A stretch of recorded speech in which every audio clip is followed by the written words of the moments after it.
The following program is a dramatic reenactment. Certain events have been altered and names have been changed. The story you're about to see is based upon first-hand accounts of the actual events. In the 1980s, the nation of Colombia is ravaged by violence, terrorized into submission by the world's most dangerous narco-terrorist, Pablo Escobar. When the Colombian army fails to stop him, United States Navy SEALs are sent in to help. The mission to train the Colombians quickly spirals out of control, and the SEALs find themselves in the line of fire. In 1961, an elite team of special forces was created for covert operations on the sea, air, and land. Their missions have been kept secret for national security reasons. Who they are and what they do has remained shrouded in secrecy. Now based on first-hand accounts of classified operations, these are the untold stories of the Navy SEALs.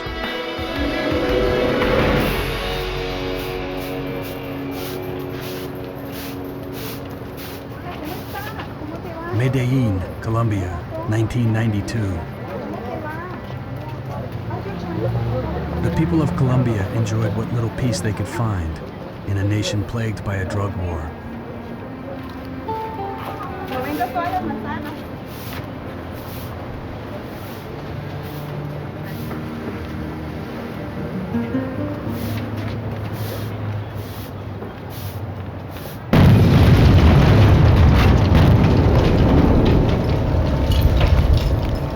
Once again, terror struck.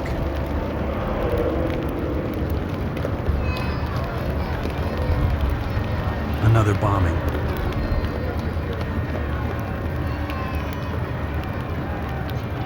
After a decade of violence, the Medellin drug cartel had the government on its knees. The man responsible was Pablo Escobar. As the leader of the cartel, Escobar's power was unrivaled. His $3 billion cocaine empire made him one of the richest men in the world. Escobar bought government officials like commodities. Those who could not be bribed were assassinated. The Medellin cartel murdered 400 police officers and public officials in a 6-month period.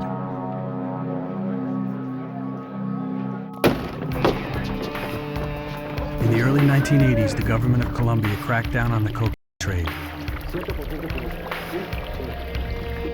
They began extraditing cartel leaders to the United States to stand trial. Enraged by the threat of extradition, Escobar retaliated with unbridled violence. He launched a campaign of assassination, kidnapping, and bombing.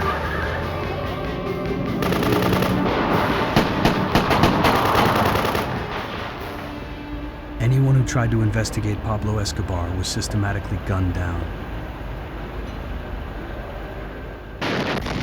On November 6, 1985, he hired paramilitary guerrillas to launch an attack on the Supreme Court in Bogota.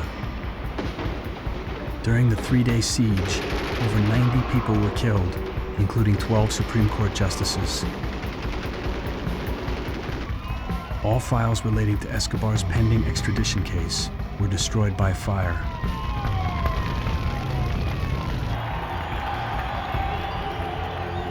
During the 1989 Colombian elections, presidential candidate Luis Carlos Galán was assassinated during a televised campaign rally. He was an outspoken supporter of extradition. 2 other candidates were also murdered.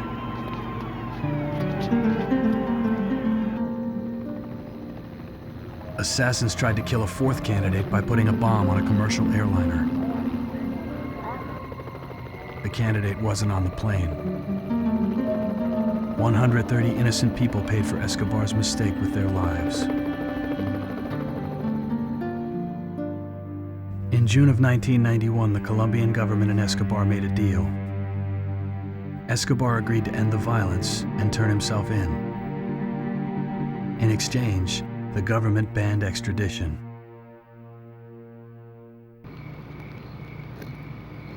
But Escobar had terms.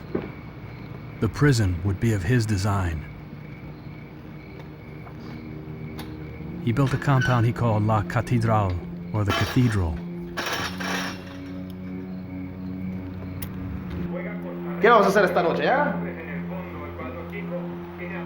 The prison's amenities included a bar, a soccer field, a gym, and several guest houses.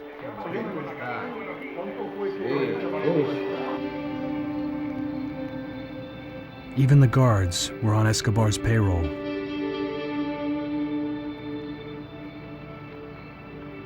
The terms of the deal kept national police at least 12 miles away.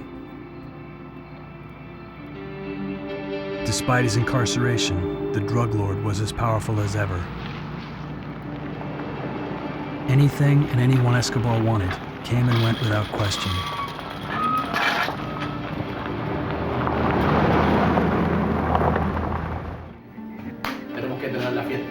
For Escobar, La Catedral wasn't a prison, it was a fortress. It saved him from extradition and protected him from rival drug cartels.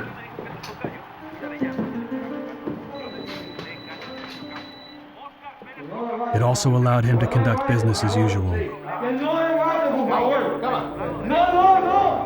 even if that business included punishing disloyal associates.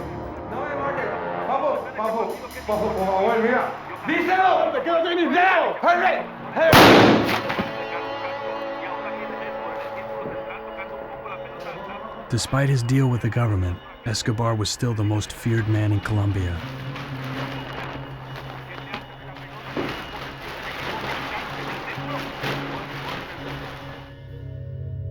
Stories about the drug lord's excesses appeared in the newspapers. The Colombian public was outraged.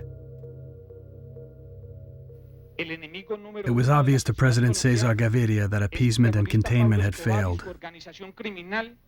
He was now determined to put Escobar in a real prison.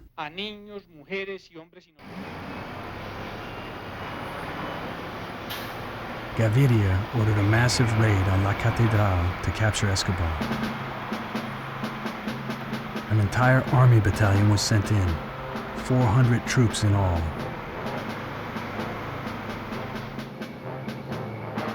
But as the battalion approached the compound, Escobar was already making his way down the other side of the mountain. The most dangerous narco-terrorist in history had just escaped from prison in an SUV. Escobar's spies in the Colombian army had warned him in advance. They also made sure his escape route wasn't covered.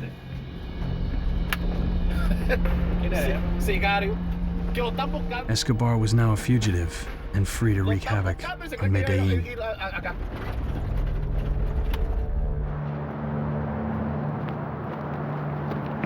The Colombian government turned to U.S. Ambassador Busby for help.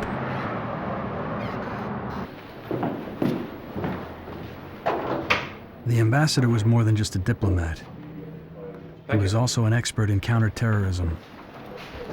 Bienvenidos, Embajador Busby. It's a pleasure to see you again. Nice to see you. Busby was about to receive an unprecedented request from President Gaviria. Busby, ¿quiere verlo, señor presidente? Muy bien, mándalo adentro. Okay, he'll see you now. Good. He wanted U.S. troops to secretly assist in the capture of Pablo Escobar.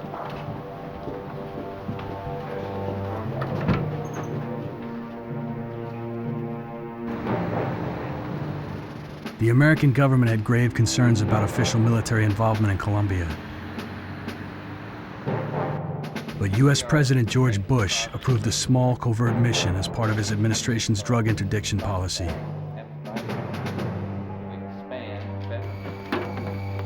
Within days, an unmarked private aircraft landed at a remote airstrip in the Colombian jungle. Its cargo, a team of highly trained commandos from the U.S. Navy SEALs and the Army's Delta Force.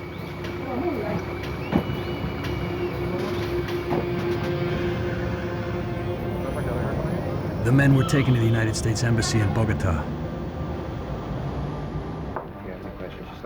That sounds great. To assure secrecy, Ambassador Busby briefed the team in a soundproof windowless vault. Frank, you will be working directly with Colonel Mejia. Commanding the mission, Navy SEAL Lieutenant Frank Venegas was a second-generation Colombian American. He would work closely with the head of the Colombian Secret Police. Torres, you will be in charge of providing... Second in command, Chief Petty Officer Andre Torres was an expert in covert operations. Ortiz and Hicks are on loan from Delta Force. He would provide tactical training to the Colombian forces. In a nutshell, that means that no U.S. personnel participate... Members of the U.S. Army Delta Force would provide training on state-of-the-art surveillance and communications equipment. All right, let's sit down and get... The team would have a strictly advisory role to help the Colombian Secret Police capture Pablo Escobar. Break down some activity. U.S. personnel could train, advise, and gather intelligence. Had some Escobar activity. They were prohibited from participating in combat. Cathedral section of the city. Also over here in Belo. The American commandos were ordered to confront the world's most dangerous narco-terrorist, One or two teams, Torres, with both hands tied behind their backs. and old dilapidated buildings in this area. All right, let's move on now to They would work with an elite unit of the Colombian Secret Police, the Search Block. It was created with one purpose: to capture Pablo Escobar. Members of the Search Block were considered untouchable. They were beyond the reach of Escobar's bribes.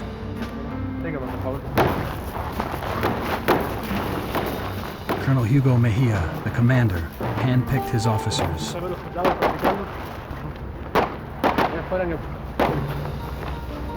Their identities were kept secret to protect them and their families from assassination.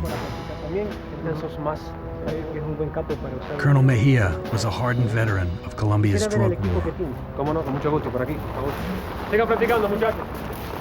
He was skeptical of involving the Americans in the hunt for Escobar, but he needed their state-of-the-art surveillance technology if he hoped to capture the drug lord.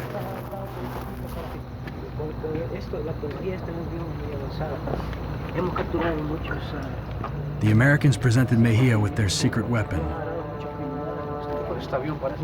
It looked like an ordinary Beechcraft commuter plane, but inside it was filled with millions of dollars worth of top-secret electronics and surveillance equipment. The aerial surveillance mission against Escobar was codenamed Centra Spike. It was designed to exploit the one gap in Escobar's security. He constantly used mobile phones to coordinate his drug empire.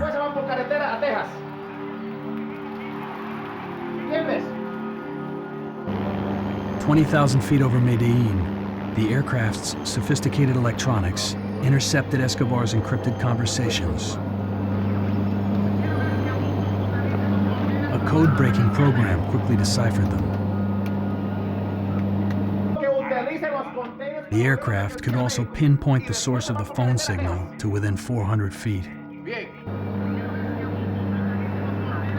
Once the signal was found, it took only a few seconds to generate coordinates for the source.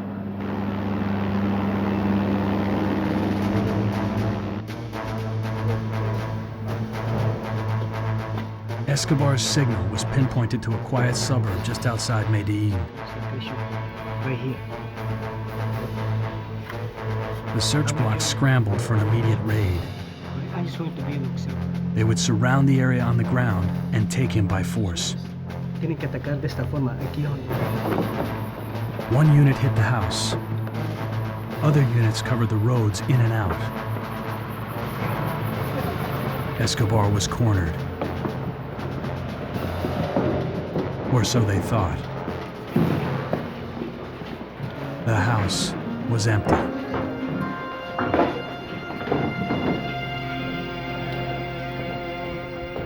He was never here. Venegas criticized the search block's tactics. The team was too large to be stealthy. Escobar's spies had surely spotted the huge convoy and warned him.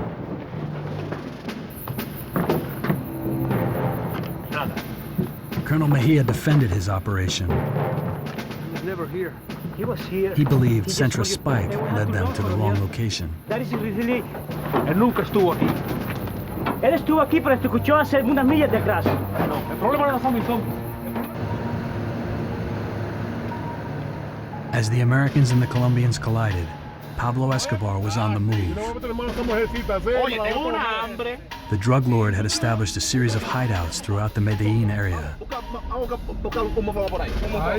He also had a vast network of spies and assassins to protect him. Now, Escobar called that emergency plan into action.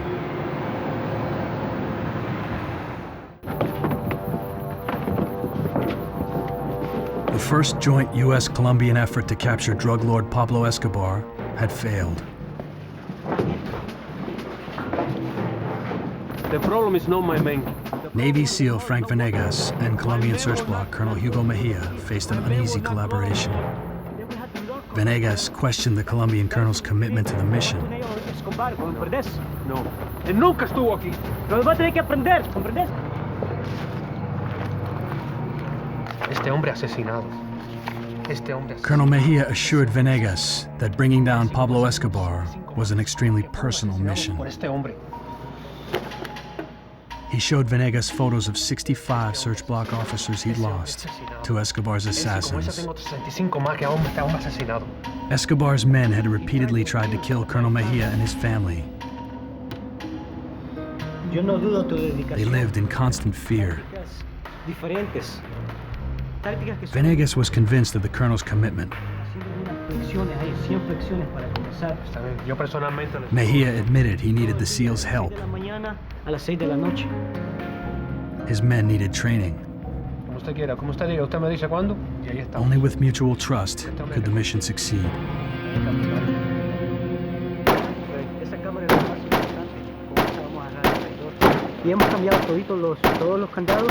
The U.S. Navy SEALs developed an arduous training regimen for the search block officers. For 3 solid months, they trained tirelessly. Tactics, teamwork, and marksmanship improved dramatically.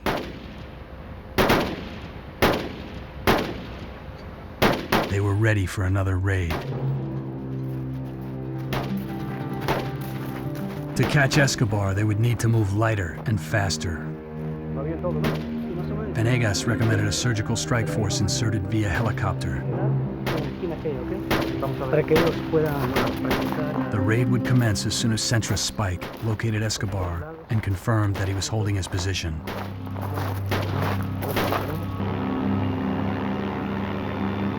Centra Spike pinpointed the source of Escobar's signal to a remote, unpopulated area north of the city. He was still there at nightfall. It was time to strike. Moments later, the search block deployed in a Colombian Army helicopter. Although it was a combat mission, they were accompanied by members of the U.S. team. Colombia's helicopter pilots were not yet trained in the latest night vision technology. U.S. personnel provided on-the-job training.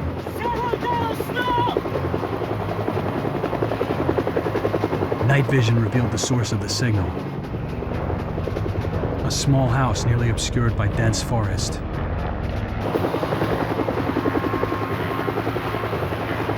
The team was forced to land the helicopter in a clearing several miles away.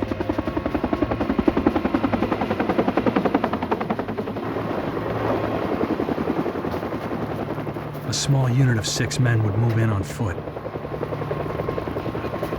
Bearing 110, we're gonna have to go east. Okay, vete. Vamos, vamos, vamos, vamos, vamos.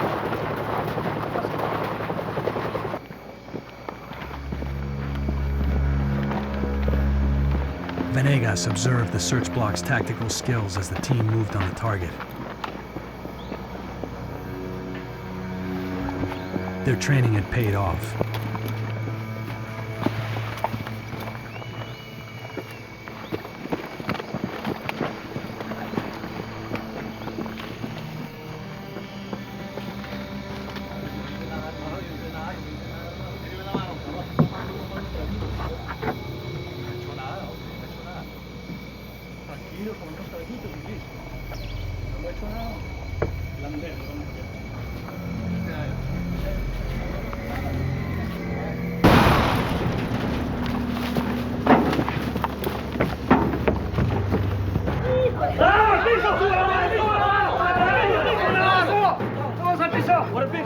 The team searched the building.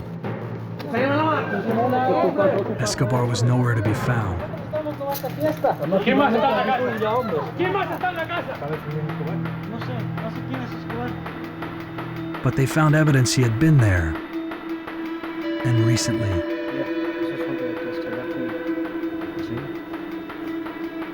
Esto es suyo.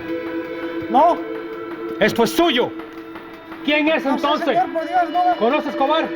Este tabaco es suyo. Pablo.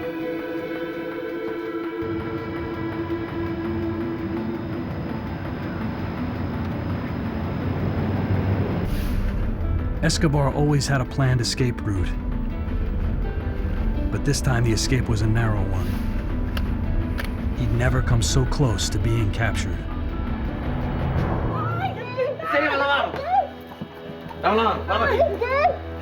Mejia and Venegas considered the raid a minor victory.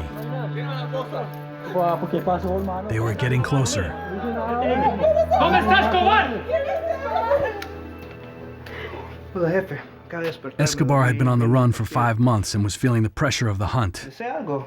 Quizás le puedo conseguir otro trago ahí. Otra bebida. He knew there was only one way Colombian forces could get so close. With help from the United States.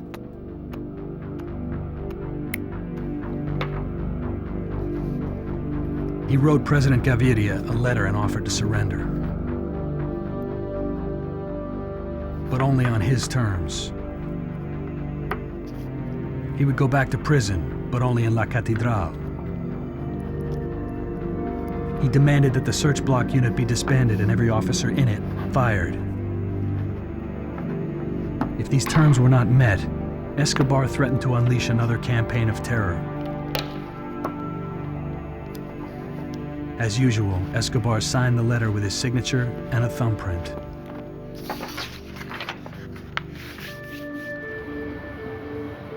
The Colombian government refused Escobar's offer. President Gaviria would settle for nothing less than unconditional surrender.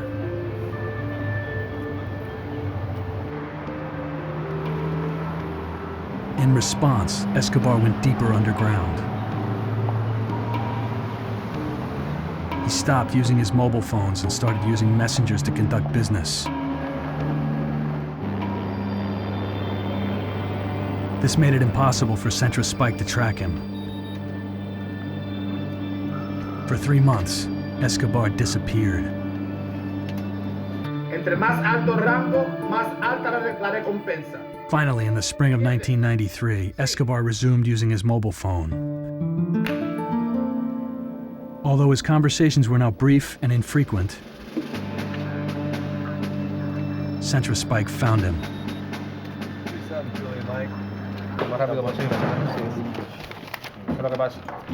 Tenemos las coordenadas, señor. Ya. Once again, Escobar was located in the heart of Medellin. Hombres, tengo una buena noticia. He had eluded capture for 8 months and still remained in his hometown. A 2 millas de la residencia de Escobar. Venegas refined the plan of attack. Por este lado, a 2 millas de Escobar también. A ground surveillance unit would go in first to monitor the hideout. They needed to determine when Escobar was most vulnerable to capture. Hicks va a ser.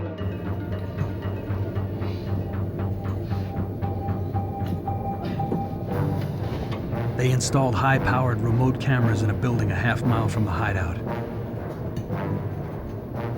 The cameras transmitted their signal to a van packed with surveillance equipment.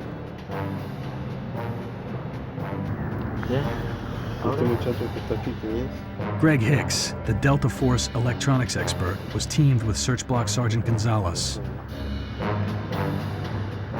They studied the movement of Escobar's men over a period of several days, looking for gaps in his personal security. They also monitored Escobar's sporadic mobile phone conversations, evidence that he was still in the hideout. Jóvenes, quiero que sepan que hemos encontrado la residencia. Venegas briefed the men an hour before the raid to prevent security leaks. Algunos de nosotros tenemos que atacar al otro lado de la residencia. At nightfall, the commandos would surround the hideout from all sides and hold their positions. Y uno de nosotros vamos a esperar a 2 millas del oeste de la residencia. They would strike at dawn, when Escobar was usually asleep.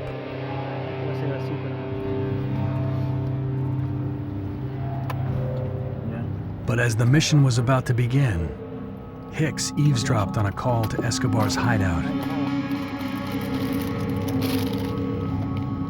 Graba. Ya. Hicks was stunned. Someone had tipped off Escobar again.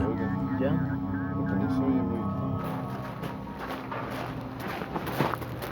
Coronel Mejía. This time the leak came from within the ranks of the search block. ¡Alto, muchachos! The mission had been betrayed by one of Mejia's most trusted officers. The raid was aborted. Escobar sabe que vamos a venir. There was a traitor in their ranks. Now Mejia and Venegas would have to find him.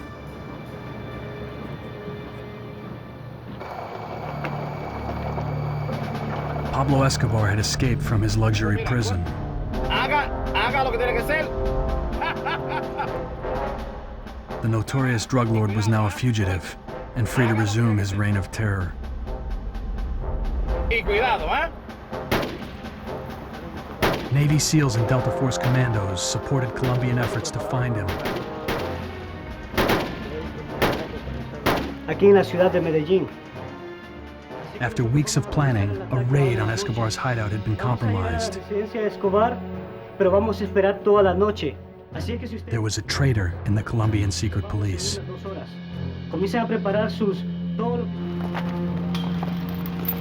The unit's headquarters was locked down and an internal investigation was launched. Every search block officer would be questioned. Locker, I'd ask for them right now, please. Mobile phones were confiscated. The camp was thoroughly searched. Gentlemen, if there's anything you No want- search block officer was above suspicion.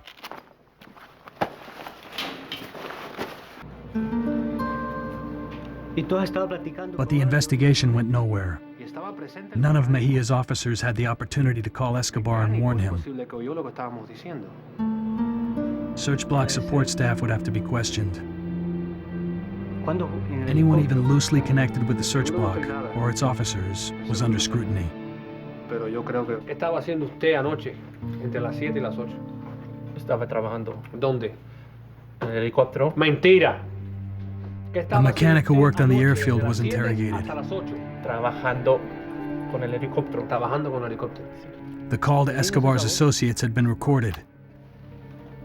Mira, el ataque de sorpresa ¿Quién es va a esa voz, ocurrir señor? 2 horas antes de la madrugada, No lo sé. ¿oíste? No soy yo. 2 horas antes de la madrugada. ¡Mentira! The mechanic's voice matched the caller's voice on the surveillance tape. Yo tengo familia, iban a matar a mi familia. The mechanic confessed. Tengo esposa, tengo hijos. He admitted he had been forced to spy by a search block officer. Yo tengo esposa, He tengo dared not familia. resist. The man had threatened to kill his family. Lo siento. He gave Mejia the officer's name. But before the officer could be confronted, he was found dead. Escobar had infiltrated even the secret and protected search block. Escobar lo asesinó para que no pudiera hablar.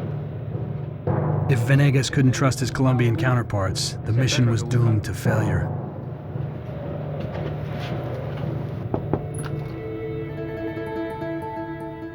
But Escobar had his own traitors. Welcome. Maria Montoya was one of them. Please, will you have a seat? Escobar had executed her husband, a high-ranking member of the Medellin drug cartel. Now, I understand that you might have some information that would be valuable. Now Maria feared for her own life. Ask her what type of thing she has for us. She contacted the CIA and offered them a deal. Ask her what she has. In exchange for protection, she would tell them anything they wanted to know about the man who killed her husband. Let me get these. Maria's knowledge of Escobar's business dealings were impressive. Jose Leon. Jose Leon?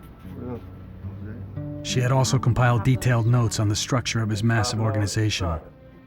Is all right?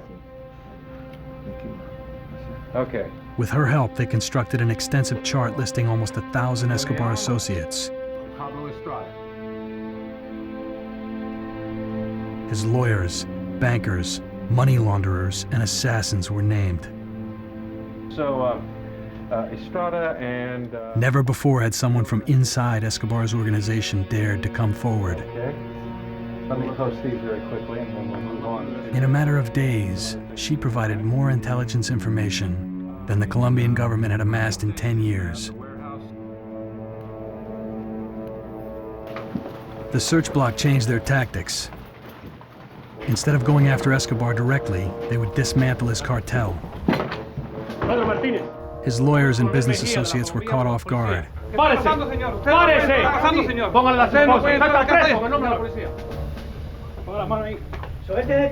Evidence found in their offices confirmed their involvement in the Medellin cartel. Toditos. Cójanlo todo. Mirá los gabinetes aquellos morados también. Los gabinetes morados. Sí, señor. Llévate eso. Escobar's assassins, the men who did his dirty work, were more difficult to find.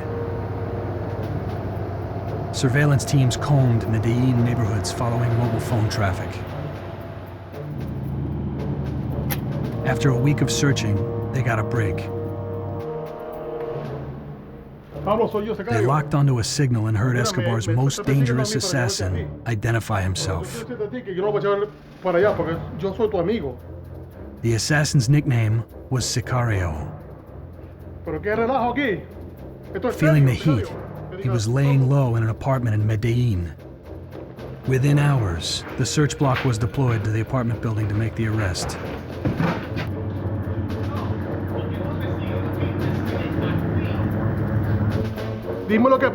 As the raid began, the assassin was speaking to none other than Pablo Escobar. Sicario told his boss that he was being tailed by the search block.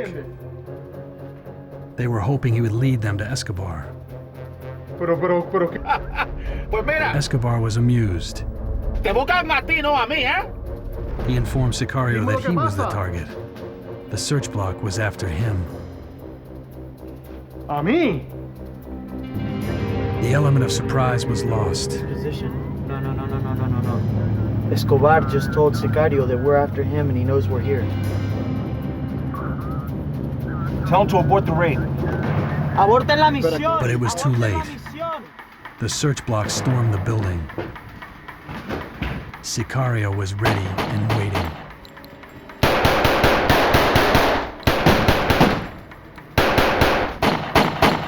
Members of the Colombian search block were pinned down in a gun battle with Pablo Escobar's right-hand man.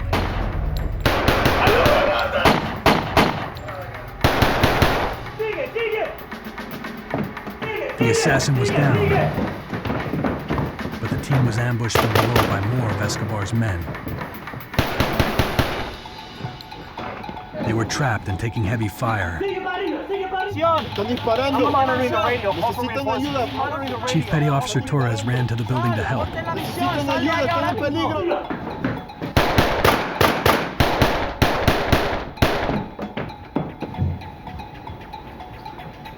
He was breaking orders to assist the men he had trained. Torres provided cover as search block Sergeant Ernesto got off a shot.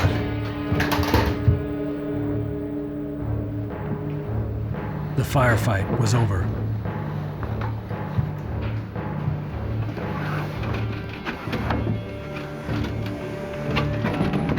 Los puercos ustedes los voy a matar toditos.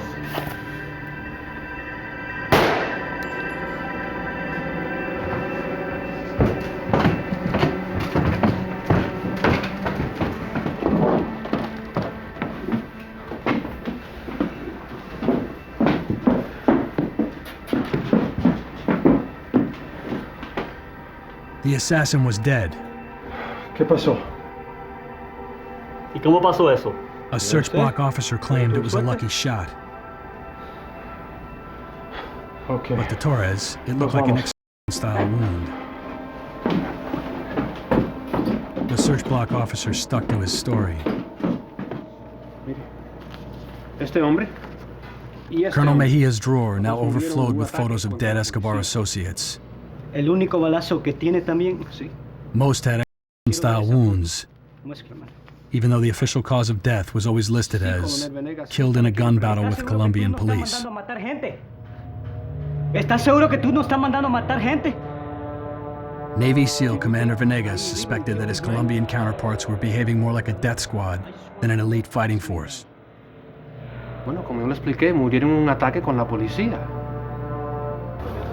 But the search block was not the only group going after Escobar's associates.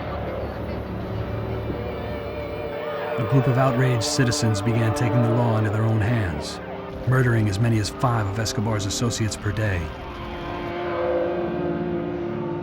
Los Pepes, or people persecuted by Pablo Escobar, targeted Escobar's friends, family, and property. They left their signature by hanging signs around the necks of their victims.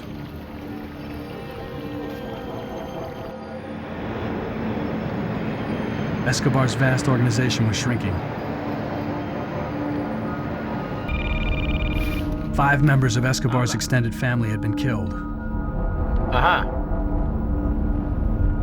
Escobar now feared for the safety of his own wife and children. Bueno, mándale 20,000.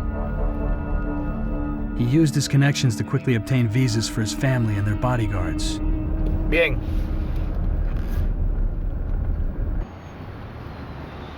They boarded a flight to Germany. Ponga atención, Escobar. With his wife and children out of the country, Escobar was now free to retaliate. Más alto rango, más alta la recompensa. Despite all efforts to shut him down, more than half of his organization was still intact.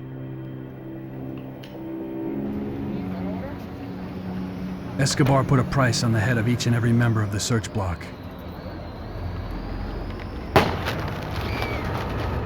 The higher the rank, the higher the reward.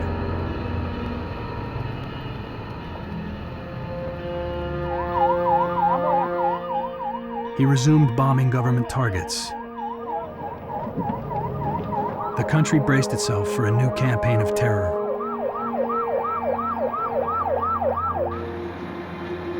But Escobar was stopped in his tracks. 2 days after they left, the family and their bodyguards were forced to return. The German government turned them away.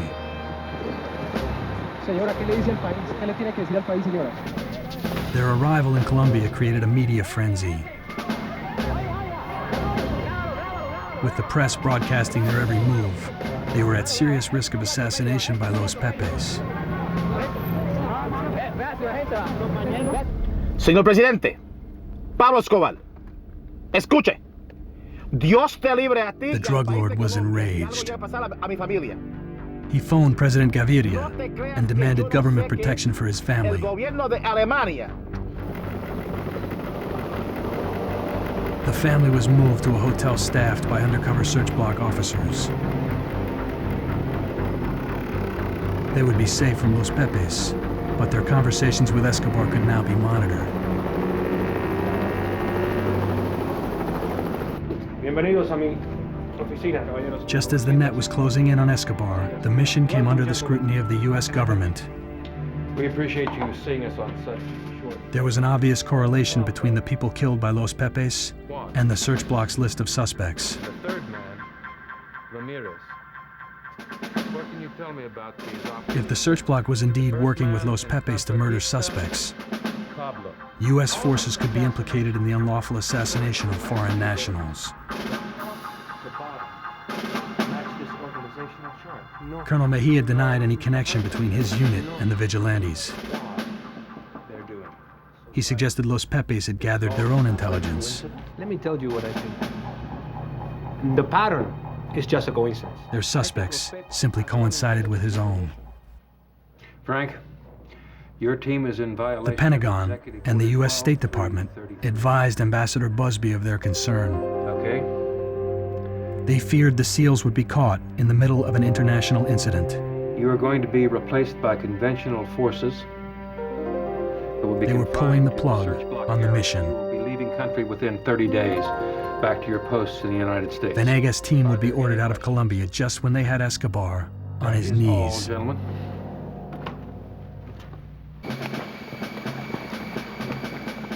For over 15 months, a joint SEAL Delta Force team had assisted the Colombian secret police in their search for Pablo Escobar. Habla. Ajá. Gentlemen. At the U.S. Embassy, Ambassador Busby relayed troubling news. That wasn't in the plan. U.S. Special Forces were about to be replaced by conventional forces. Violation, gentlemen. Now you will be replaced. Over a year of hard work would be lost. By conventional forces. Worse, Escobar would continue to terrorize the country. That's it. The SEAL Delta team had just 30 more days in Colombia. It was their last chance to get Escobar. Tenemos 30 días. Sí. They would have to do it without Centrospike's sophisticated surveillance aircraft. The plane had been ordered out of the country. Estamos activando este equipo avanzado para poder capturar Desperate, a Escobar. Venegas and his team improvised. Que lo vamos a poder capturar. Sí, yo entiendo, señor. They rigged a helicopter to carry more primitive electronic surveillance gear. Ojalá con tu ayuda podemos cogerlo. Oh, sí. The chopper was not nearly as accurate as Centrospike. It was unable to pinpoint signals as precisely, but it was all they had. Once it located a signal, ground surveillance units were dispatched to the area to isolate its source.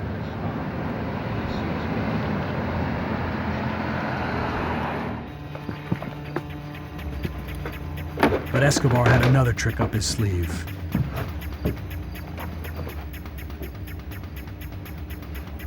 He routed his mobile phone signal through a more powerful transmitter. Vámonos de aquí. He had eluded them once again.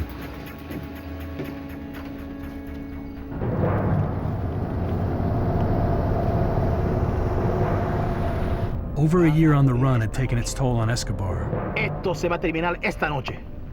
Ya me estoy cansando de esta vaina. The search block and Los Pepes had reduced his massive organization to a skeleton crew. Ya estamos en la ciudad. His cash flow was now a trickle. His bankers were in jail, and his money laundering machine was crippled. Escobar also worried about the safety of his family. He called them every night, usually at the same time. José.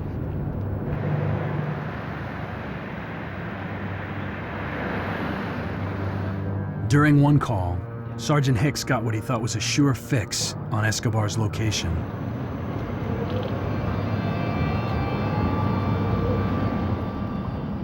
But it led to an empty intersection.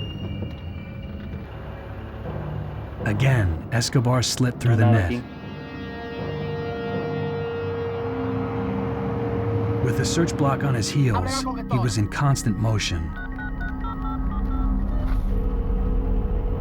¡Paniagua!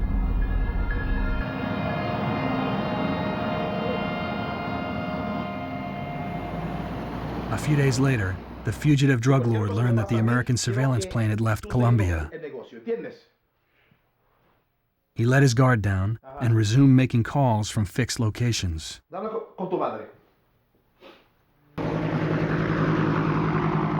The helicopter picked up Escobar's signal. Tenemos que esperar a 2 millas. He was tracked to a suburban neighborhood of Medellin called Los Olivos. Algunos de nosotros a las 5 de la madrugada. The best the helicopter could do was track him to within a 15-block radius. Y vamos a atacar a las 5 de la mañana. Así que unos They would have to rely on the ground-based surveillance team to pinpoint his exact location. aquí 2 millas. The surveillance van spent 2 days prowling the streets of the city.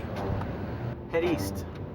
Signal strength increases. Hicks and Ernesto scanned the airwaves, waiting to intercept Escobar's next call. I'm getting a signal.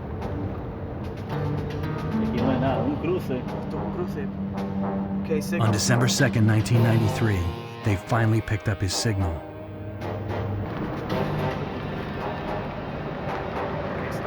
They pulled over as the signal peaked. Just look around, see if you see him. Escobar could be anywhere within a 4-block radius. Positive. Sergeant Ernesto studied the buildings along the block. Then movement in one window caught his eye. Ya Escobar. ¿Dónde? Segundo piso. Estoy seguro. You sure? Elemento. Ahí están las coordenadas. Dale las coordenadas. Me voy. Go. While Sergeant Hicks called for backup, Sergeant Ernesto covered the exits to prevent Escobar's escape.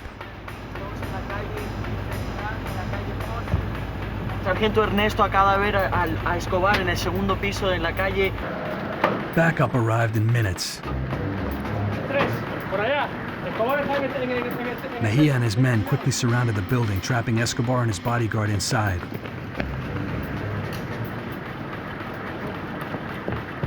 As much as the Americans wanted to help, they were only allowed to support the mission from outside. Escobar and his bodyguard were alerted by the arriving vehicles. They escaped out a back window and onto the roof. But Escobar was now dealing with a superbly trained Colombian force. The search block closed in. The bodyguard laid down cover fire so Escobar had a fighting chance of escaping.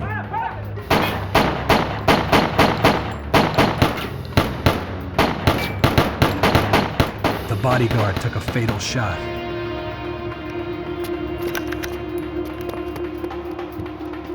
Escobar was cornered.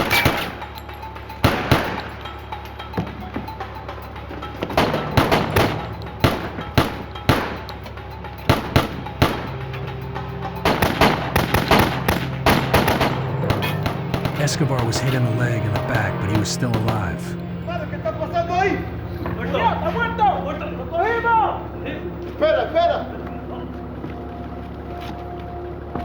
A search block officer put an end to Escobar's reign of terror.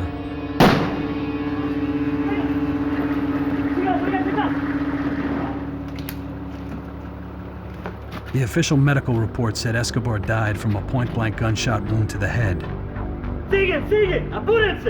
The shooter remains anonymous.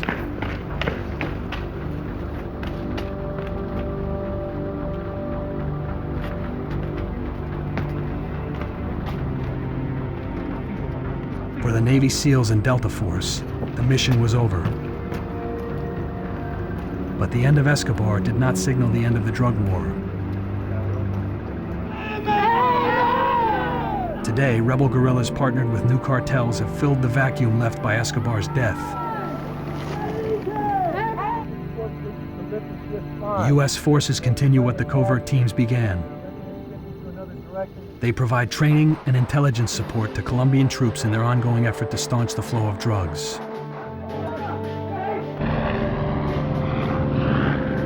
In the controversial war on drugs, the United States Navy SEALs helped the Colombian government win a major battle. It remains to be seen whether the war itself will ever be won.